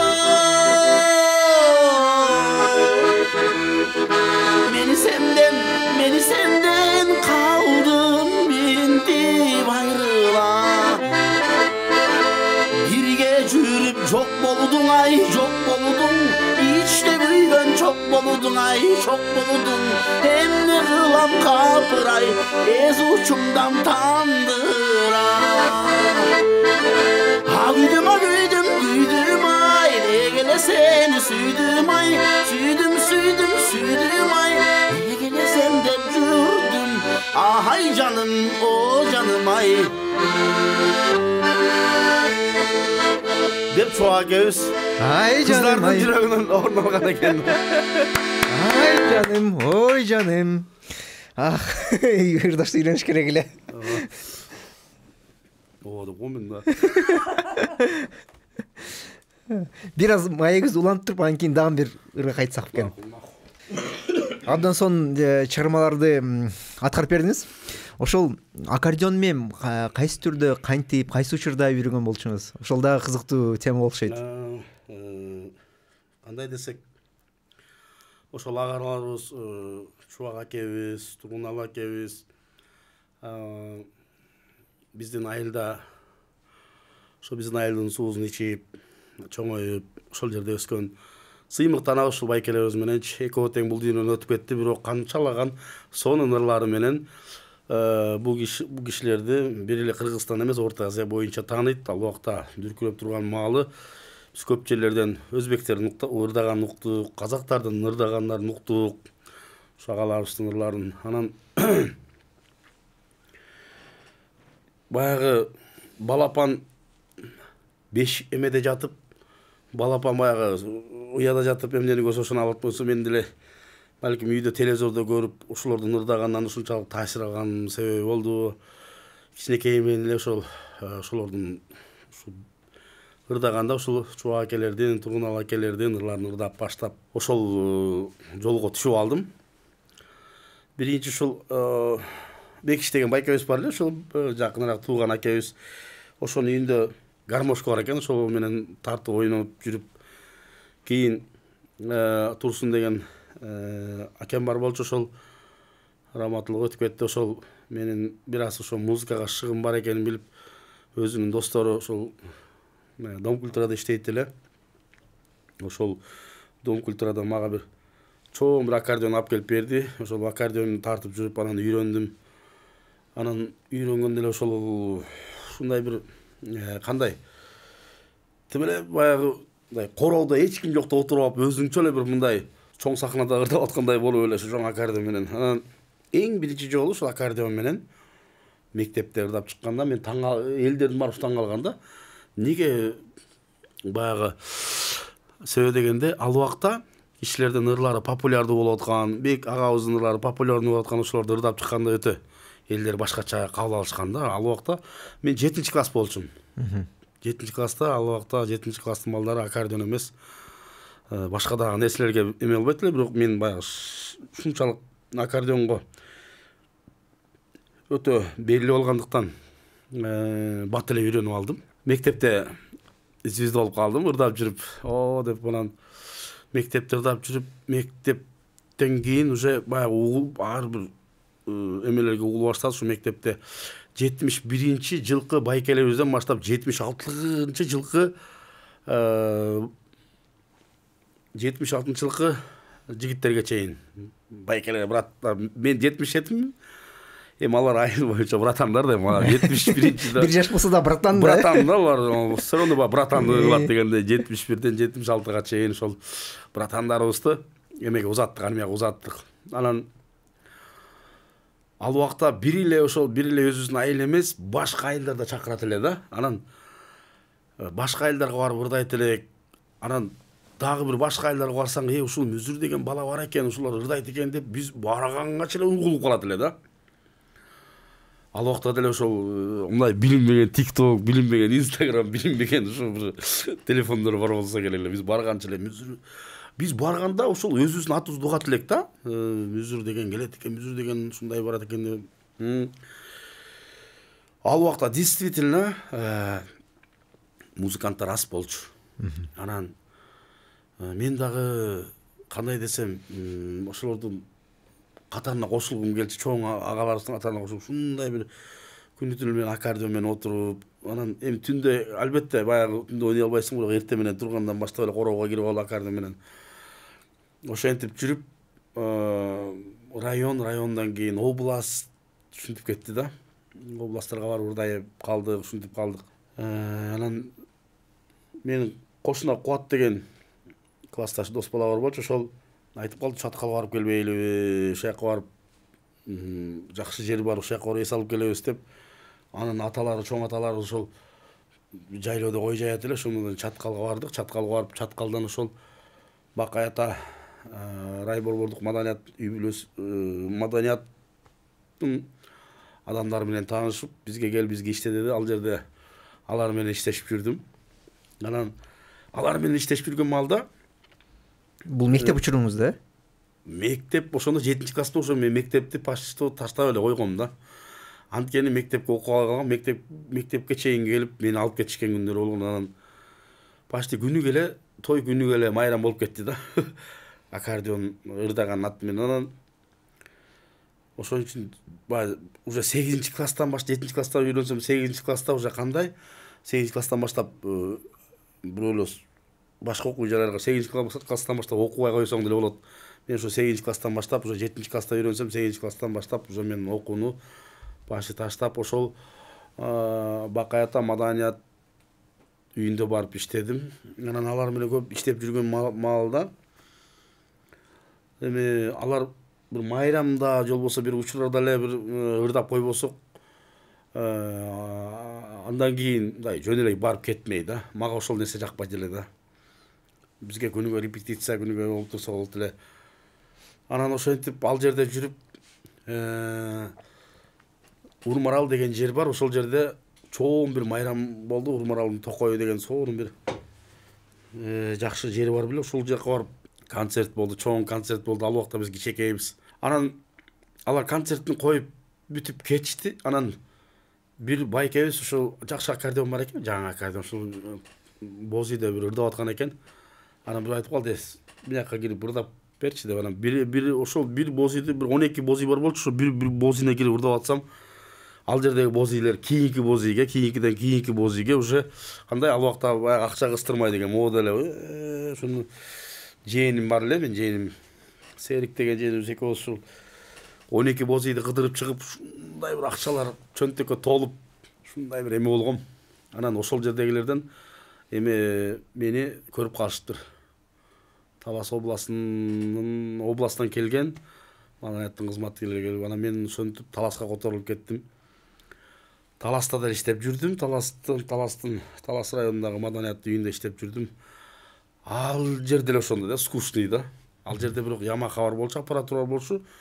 Ал жерде эле скучный. Не барасың, кетесиң, барасың, кетесиң, барасың, кетесиң.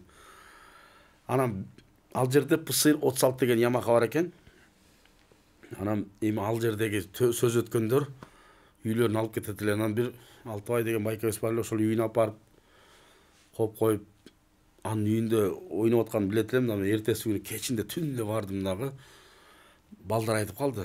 Ким ушу бир дос балдарыбыз бар болчу, бирөөсүнүн туулган күнү тосмок болуп калдык. Ошо туулган күнү тосмокко анда мен силер туулган күн дасторкон силердин атыңан болсо, Ямаха менин атыман деп койдум. Мен өзүм кенен сүйлөпчү. Анан Түндө Бирок Ямахаңыз жок. Ямаха жок. Бирок Маданайт үйүндө болгонун көргөнсүз. жок, ал ушул Алтыбай деген байкебиз ушул үйүн алып келип койгону көргөм да. Үйүнө барып терезеден кирип Ямаханы алып чыгып, анан терезеге байке мени Ямаханы алып кеттим деп жазып койдум. Мен сага бир жума жоксуң ба? Бир жума ошолор менен сайрандап. Анан жумушка келсе искандал болуп кетти. Терезеге жазып коюп, значит, музор алып кеткен да. Ал Ямаха үчүн алар дагы жооп бериш керек да. Мен Ямаханы көргөн кишиге бере бербейт эле. Мен барсам, тигилер урушту, богда урушту, ушундай урушту, бирок мен алардын урушканына көп деле эме деле алган жокмун. Неге? Мен чыгармачылыкка умтулган себебинен алардын урушу мындай эле калды да. Ошентип ошол жерде жүрүп, ошол жерде иштеп жүргөн убакта мен Жакшыбек деген дос балам бар болчу, ошонун үйүндө жатып иштечү элем. Анан бир күнү ошол Жакшыбек деген дос балам айтып калды. Покровкадан музыканттар келет экен. Ошол жерде анын эжеси күйөөгө кетип атты эле. Анан музыканттар келип эме кылышат. Действительно ал жерден ошол Покровкадан келген музыкант ушу Болот деген байкебиз, анан Нурик деген байкебиз. Ошол Нурик деген байкебиз эми ал ойногондо укмуш ойнойт экен. Кыскасы кыргыздын музыкалары биякта турсун, полностью зарубеж, марубеж бүттүгүн ойнойт экен да. Анан аябай таң калып, сонун ойнойт экен деп, бүт мындай индийский өтүп кетет, же болбосо модернге өтүп кетет, же болбосо тиги өтүп кетет, ушундай таң калтырып анан алар элди таң калтырып атат да, мындай таң калтырса мен да карап отурам монтипчи. Анан алар эми баягы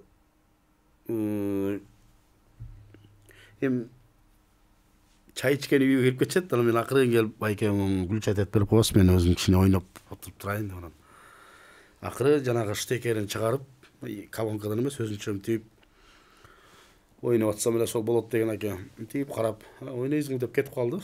Ойноп отурам. Анан ошентип анан кийин той бүттү. Мен кеттим, көрсө ошол Болот деген агабыз мындай эле көрүп кетип калган экен депчи. Анан бир күнү ошол досубуз экөөбүз ошол таластын баш жагында жери бар эле, ошол жакта эме чогултуп атсак, бир бала келип калды. Үйгө тезирээк барышыңар керек экен, эртерээк чогултуп. Анан байке сизди баягы билесизби, үйгө бир тамада байке келбеди беле, ошол сизди алып кетет экен тойго десе. Аман сүйүнүп, Ямаха ойнойт экенсиз барып десе, мен оюм ошол болуп атат да. Анан барып жолдо баратып түшүп калдым дагы, чачтарымды кыскартып, кичине мындай тойский кийимдерди алып күтүп отурсам келди ошол байкебиз келип. Анан кийин ошол күнү эле тойго биринчи ирет эле ошол бир чоң той болуп аткан. Өздөрүнүн коллегалары окшойт, ошол бир музыканттын эмеси деди, ушул жерге апарып биринчи эле апарып отургузуп туруп ойнотуп койду да.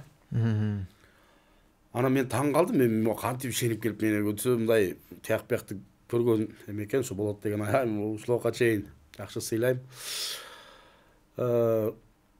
Тойдун аягына чейин, кыскасы, ал тойду бүтүрдүк, бирок мен ойноп аягына чейин бүтүрдүк. Ямаханы жалаң мен өзүм ойнодум да ошол жердечи.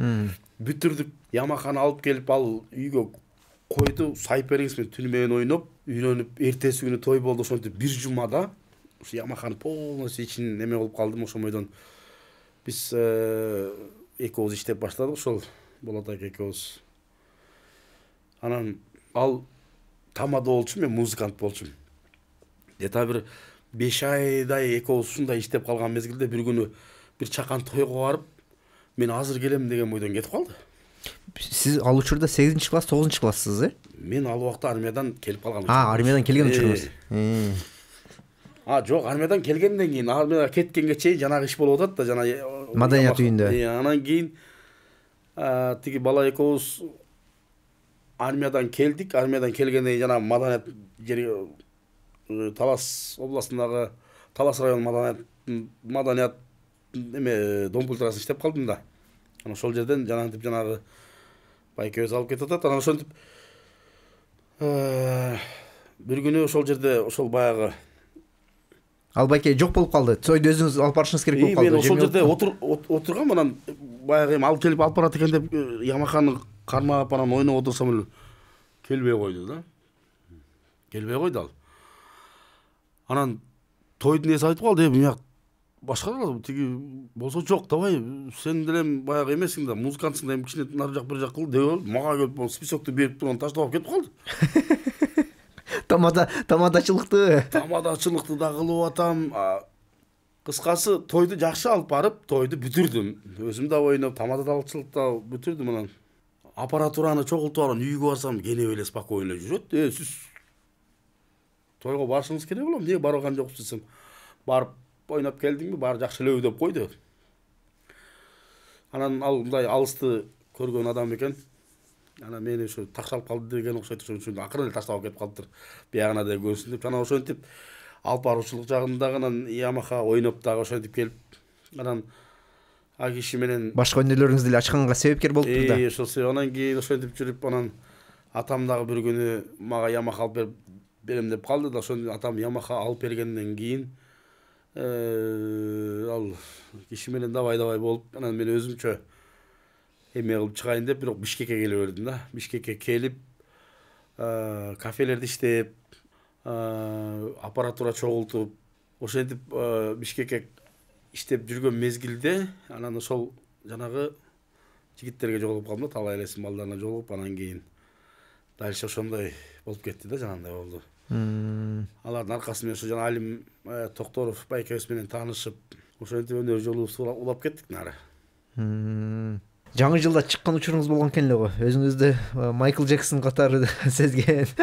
Бул биз ошол ырдап калган мезгил болчу. Анан бир күнү Кыргызстан обондору концерт берип калды. Ал жакта диджей болуп иштеген. Мурун ошо диджей болуп иштеген Аскат Алдашев деген жигит чалып калды. Бүзүр байке бүгүн Ноорузда Кыргызстан обондору концерт берет. Келип катышып бериңиздер деди. Макул деп, бирок мен списокто жок экем да. Анан барсак, действительно чоң ырчылар бар экен, мега популярдуу ырчылар бар болчу, легендалар бар болчу ал жерде. Өтө көп ырчылар бар болчу. Анан элге таанылып калган. Анан биз барып, ал убакта президент Атамбаев болчу. Анан ушу чалып айтып калды, эме бизди чакырып калды да. Быйыл ошо президентибиз үй бүлөлүк жыл дегенине байланыштуу баарыңыздарга үй бүлөңүзгө тынччылык каалайбыз. Ошо мына үй бүлөлүк жылга байланыштуу үй бүлөлүк топту да чакырган турабыз. Сиздердин шаңдуура кол чабыңыздар менен кеңеш тобу деп ушинтип жарыя кылды эле. Жана жерде площадь действительно ошондо биринчи площадь жарылды да, аябайчы. Калп айтпасам жана 2 солдаттан мынтип кара берди болуш керек дейм да. Тамашалап. Анан ырдадык ал жерде. Ырдап бир ырдап бүткөндөн кийин вообще эме болуп атат. Анан экинчисин ырдадык. Как будто өзүбүздү тим эле Майкл сезип атабыз да, Майкл Джексон сезип тим эле укмуш. Анан ырдап бүттүк. Ырдап бүткөндөн кийин элдер ушунчалык жакшы эме кылды. Анан ылдый жакка түшүп эме кылып келатсак, элдин баары бизге агылып келатат. Агылып келип эле бизге сүрөткө чыгып атат, эме кылып атат. Эми ошол жерде бизди милициялар окружать этип калды дагы. Баягы бизди мындай кандай тороп коргоп атышат. Коргоп келип туруп машинеге салып, алдыбызга түшүп, милициянын сопровождение менен эмеге чейин чыгарып коюшкан да. Анан ошондо деп өзүбүздү бир укмуш сезип, укмуш ырчылардан сезип, аябай эме болгонубуз бар эле ошондочу. Анан ырчынын эң бир жакшы бир мүдөөсү кайсыл? Сенин ырларыңды элдин баары угуп берсе, анан ушунчалык аябай ушундай бир жарылып, бир кол чаап, жарылып, бир кыйкырып, жарылып, бир сонун бир колдоп берсе, ырчы ошодон рахаттанат да. Ырчы ошодон рахат алат. Биз ошодо ушунчалык рахат алганбыз. Эми площадьта ошо ал убакта 10 миңден ашык эл жүрөт да. Аябай ошондо бир кубанганыбыз бар. Кудайга шүгүр, ушул убакка чейин эле колдоп келет.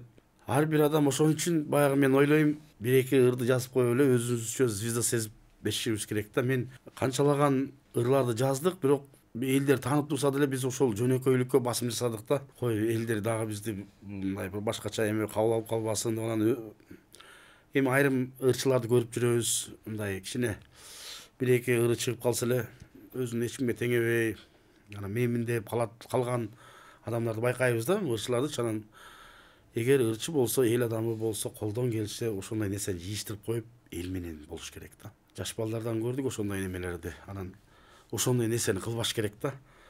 Колдон келишинче канчалык Кудай Таала сени көтөрүп алса ошончолук ылдый болуш керек да. Ошону менен эл менен элсиң да. Эл ошончо көтөрүп атса эл менен болуш керек да. Сиз айтып кетпедиңизби, сиз үй бүлөңүздө эң кенжеси экенсиз, жетинчиси. Сиз айтып кетишиңиз боюнча чоң апаңыз чоң бир эле уулу болгон экен, сиздин атаңыз. Бирок ошол эле чоң энеңиз менен, чоң апаңыз менен мамилеңиз өзгөчө экен эле, башкача экен эле да. Ооба, чоң апам ошол бизде көбүнчө ошол апам менен атам фермада иштейт эле. Алар колу бошобойт эле, ошол бизди тарбиялап өстүргөн ошол чоң апабыз болду да. Бизди садикке берет эле, мектепке жөнөтөт эле, жакабыздагы артып ошол көбүнчө ошол эме алат эле. Апам жумуштан бошоп калган убакта алжа келип жардам берет эле. Көбүнчө баягы үйдөгү эме кылып калган ошо чоң апам эле да, раматылык. Ошол көбүнчөсү бизге катыраак тарбия берип тарбиялады да. Жана менин билишим боюнча ошол эле сизге өзгөчө белек кылган атаңыздын атын улап кеңеш тобу деп койбодуңузбу? Көз жумардан алдын 20 күн алдын сизге Ямаха белек кылыптыр да. Сиз Ямаханы ар дайым эле алгыңыз келип жүргөн да, Ямаха менен. Ооба, убакта эңсеп жүргөн мезгил болчу да Ямаханы. Таң калыштуу жери ошол атам Ямаханы алып берип 20 күндөн кийин көз жумду. Анан аппаратурасын таба албай жүрүп, Ямаха өз эле дагы ага колонка алыш керек, эме алыш керек. 1 жылдан кийин ошол чоң апам айтты, мага бир күйөө болам. Бир аз тыйын карсы эле, бирок мал менен кутулам деп атат деп, ошол малды, ошол уйду алып келгенден кийин ушул уйду сатып деди. Ошол Ямахага жетпей аткан кем каршылыктарды ал деди да. Аны алдым. Аны алгандан кийин ады эле ошол көпкө жашаган жок. Анысын алып берип чоң апам да көз жумуп кетти да. Мындайча айтканда, менин чыгармачылыгыма чоң салымын экөө тең кошуп бул дүйнөдөн кете берди. Анан алардын сөзүн, алардын атын анан жерге таштамак белем. Ошонусу кандай менин атым чыкпаса дагы, менин затым да чыкпаса чыкпай эле койсун, бирок ошол бирөөдүн сөзү калсын, бирөөнүн аты чыксын деп, ошол топтун атын ошон үчүн койгон ошол болгон. Кеңеш тобу. Бул өзгөчө сизге миссия катары болуп калыптыр да. Ушул кеңеш тобуну ошондой эле болуп калды, ооба. Ошондой эле болуп калды. Анткени карабайсыз, бирөө Ямаханы алып берди, бирөөсү болсо ошол аппаратураны алып берип көз жумуп атпайбы? Мындайча айтканда, келечегиме жакшы нерсе түзүп берип анан кетип атат да бул дүйнөдөнчү. Анан өзүмдүн атыма койгон. Анан аябай ойлондум дагы, бул атты коюш деле бир ат мал деген бир эле өзүң укпайсың, ат деген баягы баардыгына таркаш үчүн ойлонуп коет экенсиң. Ошон үчүн келечеги кең болсун деп өзүм ичимен ушундай жакшы нерсе тилеп жүрдүм. Анан ошон үчүн бирөөдүн сөзү кылдым, бирөөнүн аты кылып ошондон кеңеш тобу болуп аталып калды. Кандай элесиңиз бар? Эсеп көрсөңүз, атаңыз менен ошол чыгармачылык боюнча алдында аккордеон ойноп бергендериңиз ушундай. Ямаха ойноп бергем. Ошол Ямаха алып берген убакта ойноп атсам, кайсырды ойноп берейин десем, кыргыз жерин ырдап берчи деп, ойноп берчи деди. Анан алато деген эмени жакшы көрөт, ошону ойноп берсем, аябай сүйүнүп, көзүнөн жаш келип, мен балам ойной алат турбай Ямаха деп, бир өзүнчө бир сыймыктанып, өзүнчө бир кубанган эле да. Ошол эсимде калды. Ошол нерсе, бул тирлигин кылып кете турбай көрсө деп, ошондой эме калтырса керек да. Эми элестетиңиздер, ошо атанын балага болгон эмеси, ошол акыркы эмеси экен, мен аны билбейбиз да, бул 20 күндөн көз жумулуп кетет деген ойлогон жокпуз. Эгерде анын биле турган болсо, бир башкача, балким башкача кылмакпыз. Бирок ошол убакыт эң барктуу болуп па, эң маанилүү экенин да ойноп бергениңиз. Ошол мага чыгылып, кыскасы Ямаханы алып берип, кучактап бетимен өп, сен буйруса келечегиң кең болсун деп, өзүнчө мындай сүйүнүп, баягы көзүнөн жаш келди да, мен билем да ошол. Мен да сүйүнүп, ошентип анан ошол баламдын тилеги ушул турбай, ошону эле кылсам мен кутулат турбаймын деп эле ошентип 20 күндөн кийин кетип калды да. Эгерде мен үйлөнөт элем андай эмне кылсам аны деле кылып бермек. Бирок менин көңүлүмдү карап тур да. Ошондой киши болгон. Анан атадан ажыраган өтө жаман экен, ападан да ажырап калдым. Ошондон кийин ушундай жаман экен, тиреген тоолорум жок болсо анан менин атым чыкпаса да ошо атамдын аты чыгып турсун деп анан кеңеш тобу деп азыр эми бардык кыргызстандарга кичине өзүбүздүн кызматыбызды кылып келатабыз. Анан баягы кеңеш тобу деп айтып атсам өзүңө мен үчүн өзүм башкаларга билбейм, бирок мен өзүм үчүн ушул атты чыгара алдым деп өзүм сыймыктанам да. Чыгара алдым, Кыргызстанга чыгарып алдым ушул атты депчи. Байкуш кишинин аты чыгып калды деп сүйүнөм да. Бул топ аркылуу атамдын атын чыгара алдым. Байкуш атамдын аты чыгып калды деп өзүм эме кылам, менин атым эме кылбай эле койсун, бирок ошо атамдын аты чыгып калды деп өзүм эме кылам. Ушул атын чыгарам деген эмеде болчумун да. Планымда бар эле ушул атты чыгарып алсам депчи. Анан чыгарып алдым. Мен сүйүнөм, арманым жок. Ошол учурда сизге Yamaha алып берип, анан бир ойноп берчү улум, бир көрөйүн, кантип ойнойт экенсиң деп, анын көңүлү канып, сиз айтпаңыз, эгер ошондой билгенде, ошодон кийин эле 2-3 жумадан кийин көз жумарымды мен башкача кылмакмын деп, ошону эгер ошондой болсо, кайсы сөздөрдү айтмак элеңиз? Балким ошол заранее эле айтмакмын да. Мен эгерде топ түзө турган болсом, сиздин атыңыздан коем деп эле тирүү кезинде эле айтмакмын. Мен ошону айтмакмын. Анан дагы бир эмем ушул азыр ушул азыркы кезде бар болсо, ушул ырдап аткан ырларыбызды угуп, жанагындай кеңеш тобу деп эме кылып атканда элдердин кыйкыруу, жанагындай колдоп атканын угуп ошо сүйүнөт беле, ошо сүйүнүп калса жакшы болмок деп азыр өкүнөм да. Ошол өзүнүн атын телевидениялардан, башка жерлерден угуп укса сон болмок деп эме кылам да. Ошого өкүнүп кетем да. Ушул убакка чейин жашасам эмне болот эле депчи. Ошол тилегим эме болуп калды да. Алатон ойноп берипсиз. Ошону аккордеон менен ойноп көрсөк.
Сиздин ушул өзүңүз болгонуңузга рахмат. Биздин элде ушундай адамдар, чыгармачыл адамдар, ис калтырып аткан адамдар, ушундай мурастарды, ушундай ырларды чыгараткан адамдар, жаратмандар болгонуна бизге абдан мындай кандай десем, сүйүнүч жана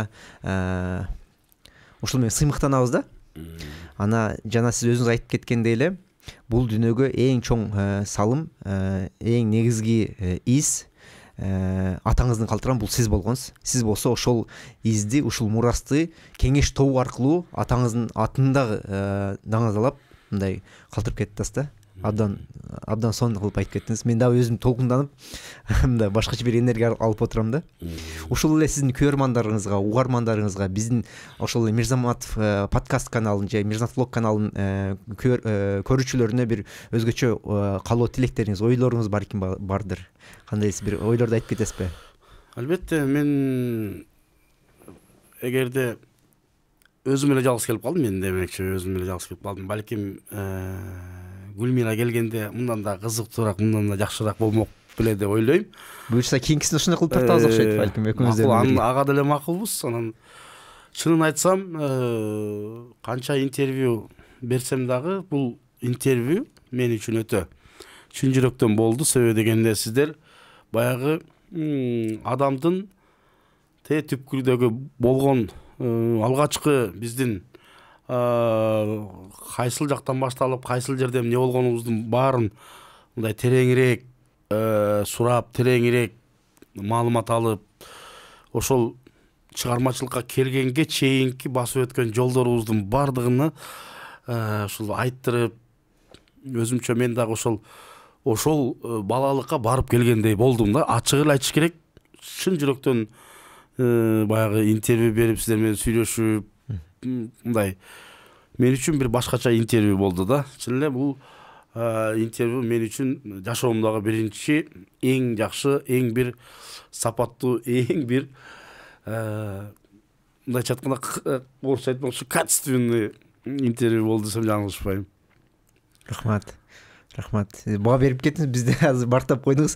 Ошол чыгармачылык жөнүндө, чыгармачыл адамдар жөнүндө биздин көрүүчүлөргө балким тилектериңиз деле бардыр. Же негизи эле ушул жашоо боюнча тилектер, ниеттериңиз, каалоолоруңузду деле айтып койсоңуз.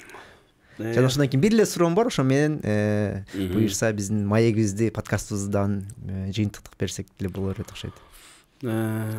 Азыркы бизде чыгармачылык чөйрөдө жүргөн бардык агаларыбыз, эжелерибиз, инилерибиз, карындаштарыбыз колунан келишинче ушунчалык элге жакшы нерсе тартуулап, жакшы клиптерин тартып, сонун маанайларды тартканга аракет кылышып атат да. Анан кыргыз элимден бир суранып кетет элем, ушу чыгармачылык адамдарды балким айрымдары сиздерге жакпайт, айрымдары жагат. Мен айтар элем ошо чыгармачылыктагы инсандарды ушул канчалык аракетин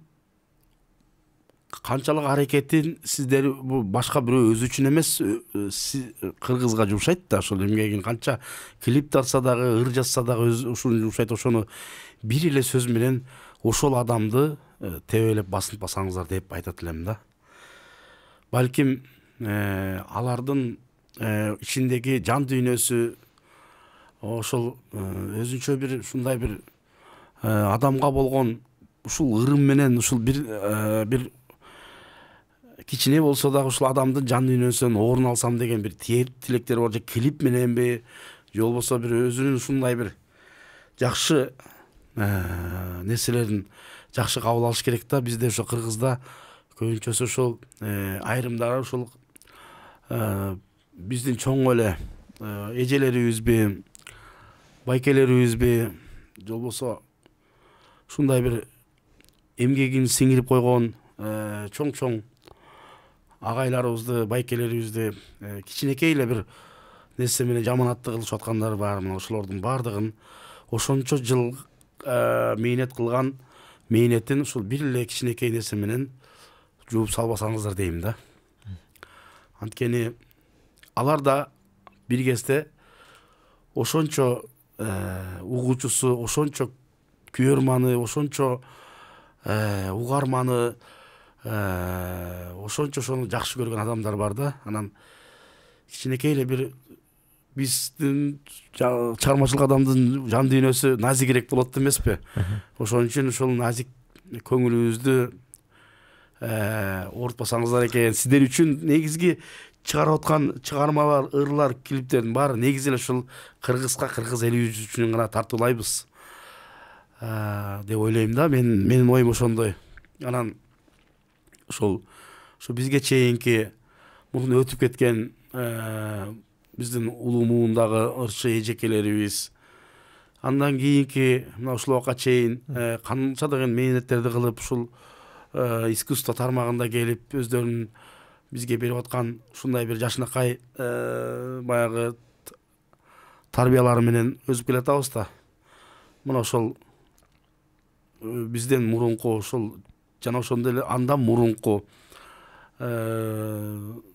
баягы чыгармачылык инсандардын баардыгына таазим кылабыз.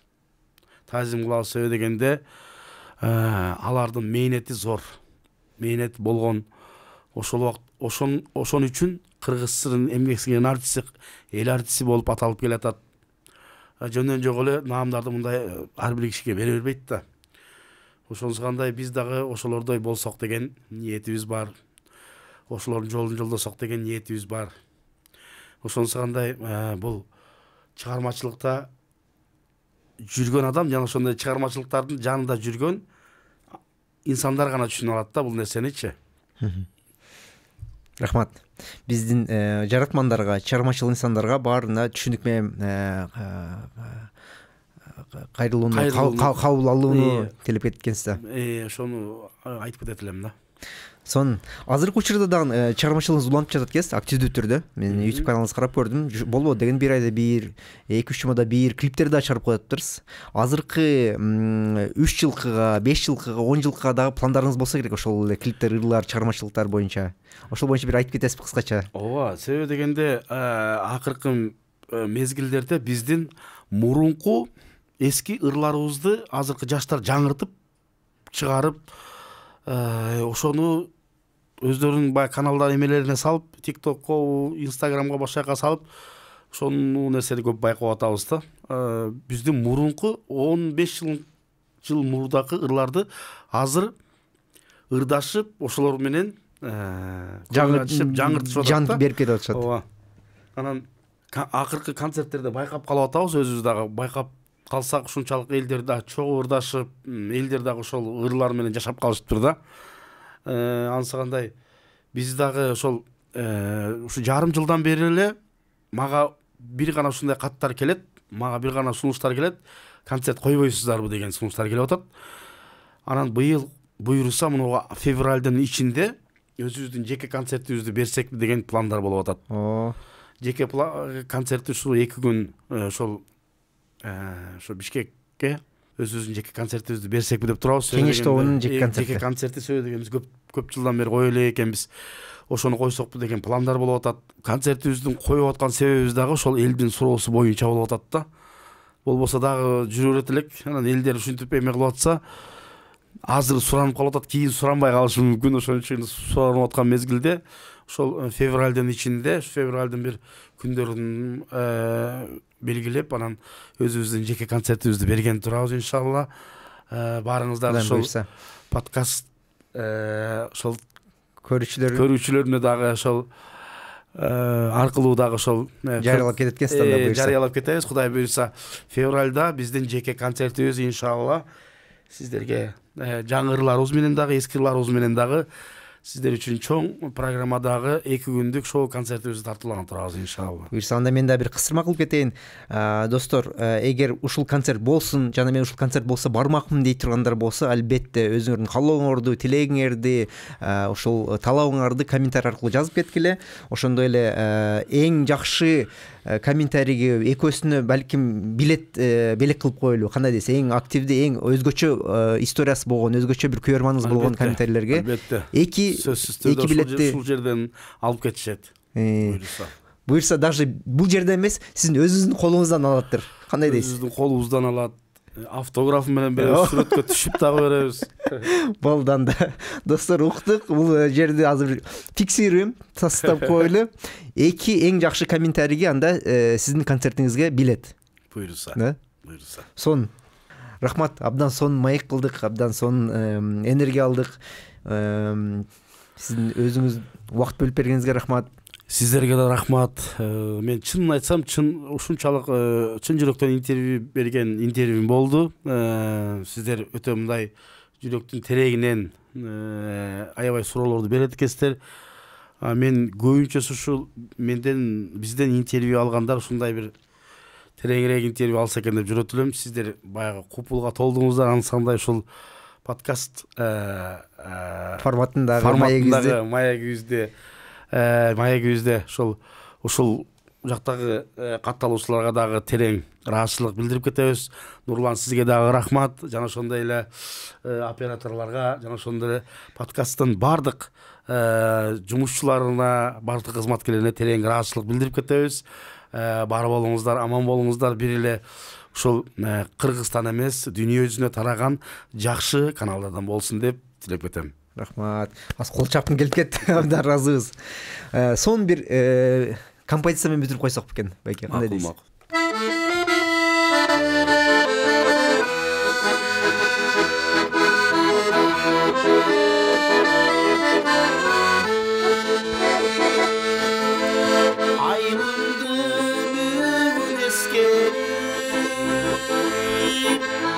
Akşamdan cana geçtiğini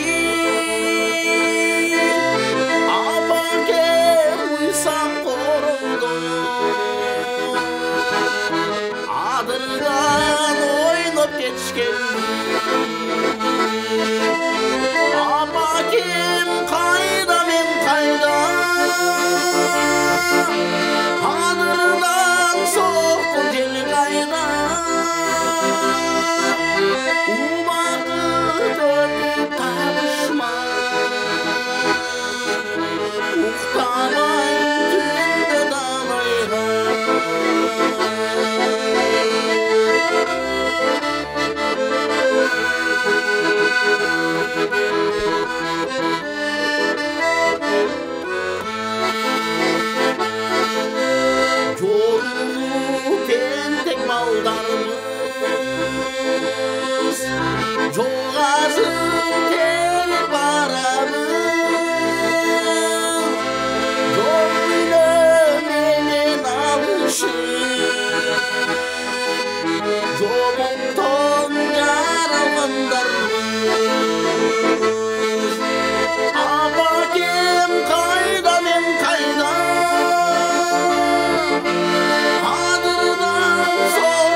Son болду, рахмат. Достор, бүгүн Мирзамат влогто кеңеш тобунун негиздөөчүсү Мүзүр Мамбетов агабыз болду. Абдан сонун маек өткөздүк. Сизге рахмат. Биз болсо кийинки чыгарылыштарда көрүшкөнчө достор.